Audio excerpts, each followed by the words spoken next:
TV serial Mahabharat के भगवान कृष्ण का किरदार निभाने वाले एक्टर नीतीश भारद्वाज और उनकी आईएएस पत्नी स्मिता घाटे भारद्वाज के बीच विवाद खत्म होने का नाम ही नहीं ले रहा है। अब नीतीश भारद्वाज अपनी पत्नी स्मिता के आरोपों के जवाब देने के लिए सामने आए हैं। आईएएस स्मिता भारद्वाज ने एक मुंबई के फैमिली कोर्ट में याचिका दायर की है, जिसमें उन्होंने बेटियों की परवरिश के लिए 20,000 रुपए महीना नहीं देने की बात कही।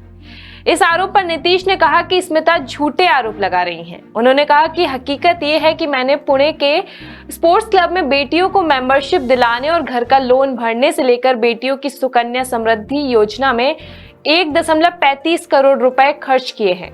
यदि मैं ये रकम खर्च नहीं कर रहा हूं तो इसके पीछे के कारण स्मिता को बताने चाहिए। दरअसल एक्टर नीतीश भारद्वाज और उनकी एक्स वाइफ आईएएस स्मिता घाटे की शादी कई सालों पहले हुई थी, जिसके बाद इस कपल की जुड़वा बेटियां भी हुई थी। लेकिन कई साल से जब शादी में तकरार बढ़ने लगी, जिसके बाद दोनों ने अलग होने का फैसला लिया, तो उसके बाद बेटियों की कस्टडी को लेकर पारिवारिक विवाद शुरू हो गया। इस दौरान नीतीश ने आरोप लगाते हुए कहा कि स्मिता घाटे ने कभी भी उन्हें अपनी बेटियों से ठीक तरह से मिलने नहीं दिया।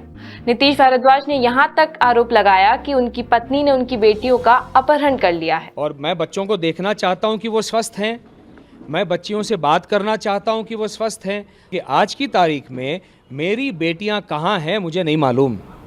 वहीं नीतीश के इन सभी आरोपों पर उनकी एक्स वाइफ ने कहा कि उन्होंने जो कहा वो हैरान कर देने वाला है, और इसी के साथ उन्होंने कोर्ट में याचिका दायर करने की बात भी कही। इस दौरान उन्होंने कहा कि नीतीश विक्टिम कार्ड खेल रहे हैं। ये मामला यही नहीं थमा, उसके बाद स्मिता ने याचिका भी दायर की, जिसमें उन्होंने नीतीश पर कई गंभीर आरोप लगाए, जिसके जवाब में नीतीश ने पलटवार किया है। देखते रहिए 10 सूत्र।